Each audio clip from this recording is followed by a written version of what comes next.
my name is David, and I used to rent a flat in Leeds with my best mate Tom. What we found in that basement still makes me feel sick, and I've only just been able to talk about it. We moved into this converted house about 2 years ago, 4 flats total with a shared basement for storage. The rent was decent and the location was good for work. Our landlord was a bloke called Martin, mid-50s, seemed all right. Friendly enough, always sorted things quickly if something needed fixing. Martin mentioned he sometimes used part of the basement to store tools and equipment for his other properties. Made sense. He had keys to the whole building anyway. We didn't think anything of it. For the first few months, everything was normal. Tom and I kept some boxes down there, bit of furniture. Nothing important. We'd go down maybe once a fortnight to grab something. Then one Saturday in November, I went down to get my winter coat from one of the boxes. While I was rooting through my stuff, I noticed the door at the far end of the basement was slightly open. I'd always thought it was just the boiler room or something, never paid attention to it before. I walked over and pushed it open a bit more. It wasn't a boiler room. It was set up like a small workshop or storage space. There was a workbench, some tools, boxes of electrical equipment, and what looked like several laptops and phones on a shelf. Quite a lot of them actually, maybe 10 or 12 phones, all different models. At first I thought maybe Martin repaired electronics as a side job or something. But then I noticed something odd on the workbench. There were several driver's licenses and bank cards laid out, all different names, none of them Martin's. Next to them was a small machine, the kind you use to emboss cards. I felt my stomach tighten. I looked closer at the boxes under the workbench and saw they were full of more cards. Some blank, some with names printed on them.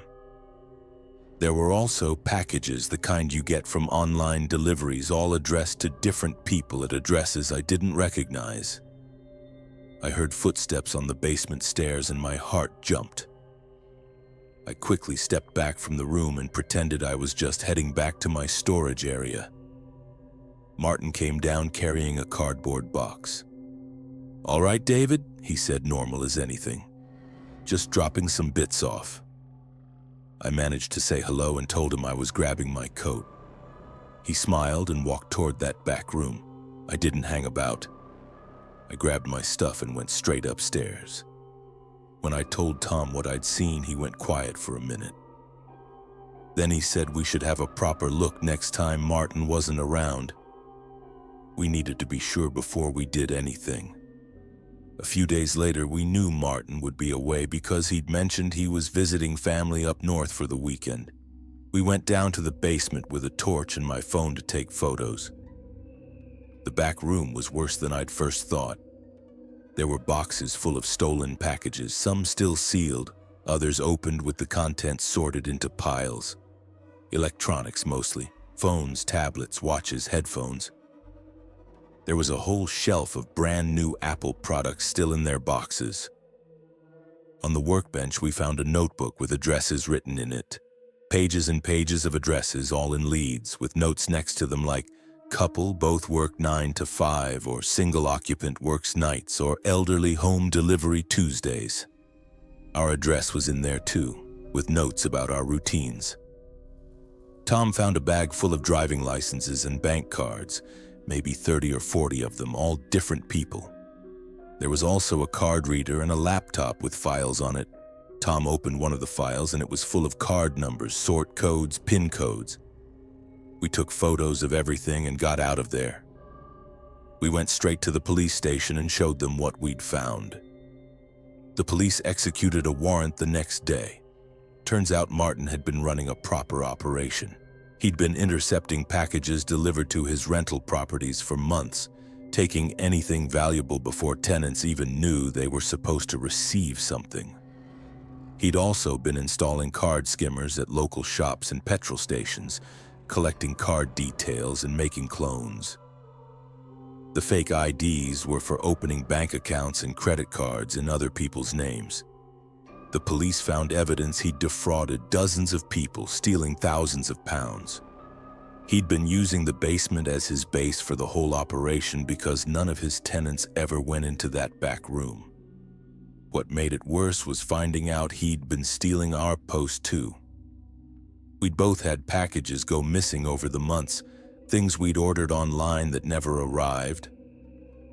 We just assumed they'd been nicked off the doorstep or delivered to the wrong address. Turned out Martin had been taking them before we even knew they'd been delivered. The police also found he'd made copies of our bank cards. He'd been getting into our flats when we were out, going through our wallets, taking our cards to make copies and putting them back before we noticed.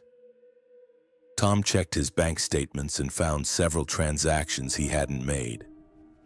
Small amounts from cash machines, maybe 20 or 30 quid each time. Not enough to really notice, but it added up over months.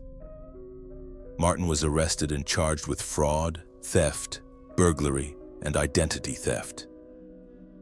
While he was in custody, more victims came forward. Turned out he'd been doing this at his other rental properties too, across 3 different buildings in Leeds. The police estimated he'd stolen over £50,000 in total. My name is Connor, and I used to live in a house share in Bristol with 3 other lads. What we found in that basement nearly got us all arrested. The house was a big Victorian place split into rooms for young professionals. There were about 8 of us living there, all in our early 20s. The basement was for shared storage, just a concrete room where we could keep bikes and boxes.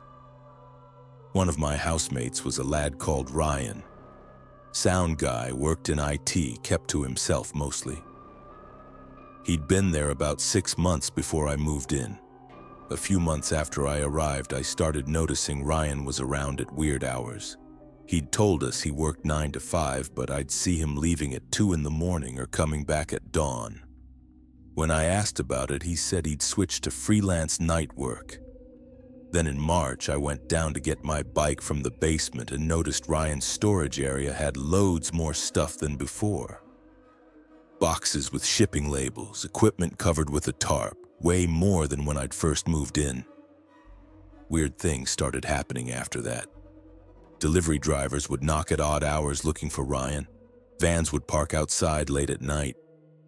And I'd hear Ryan going up and down the stairs to the basement multiple times. My other housemate Jake said he'd seen Ryan with some rough-looking blokes loading stuff into a van. We started joking that Ryan was probably dealing drugs, but it was only half joking, really. One Saturday afternoon, I went to the basement and Ryan's section was unlocked, which was unusual. The tarp had shifted off his equipment and I could see what was underneath. Professional growing equipment, heat lamps, ventilation fans, hydroponic systems, and there were large bags of fertilizer stacked up, way more than you'd need for houseplants. I told Jake what I'd seen, and we both realized this was serious.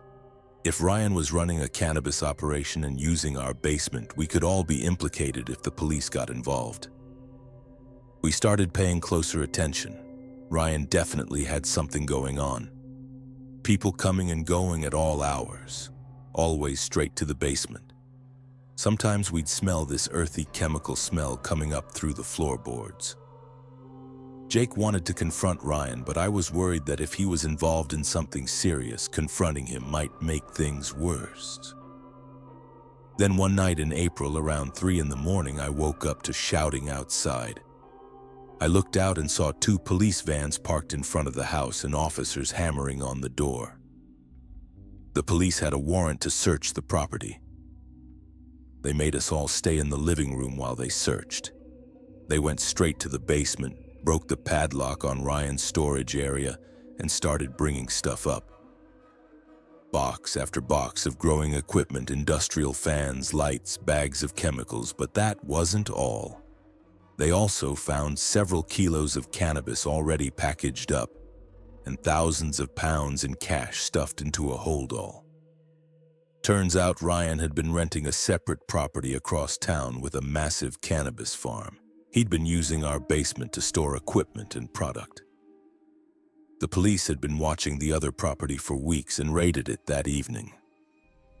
When they didn't find Ryan there, they came to our address. We were all questioned for hours. They wanted to know if we were involved, if we knew what Ryan was doing, if we'd helped him. We told them honestly that we'd suspected something dodgy but hadn't known the extent of it. They searched our rooms, checked our phones, went through everything. Eventually, they accepted we weren't involved and let us go, but they warned us we could be called as witnesses. They said we were lucky because if we'd knowingly let Ryan use the property for criminal activity, we could have been charged as accomplices. Ryan was arrested at the other property. They found over 200 cannabis plants with a street value of around £150,000. He'd been running it for nearly a year. It came out later that Ryan wasn't even his real name. He was using a fake ID and had rented our room specifically because it had basement access and the landlord didn't live on site. He'd done the same thing at 2 other properties before ours. Ryan was part of a larger group running multiple cannabis farms across Bristol. He got 4 years in prison. We all moved out within a month. None of us wanted to stay after what had happened. The landlord tried to charge us for breaking our tenancy, but our solicitor shut that down given his property had been used for serious criminal activity. I'm more careful now about who I live with. I check people out properly, ask for references, trust my gut when something feels off.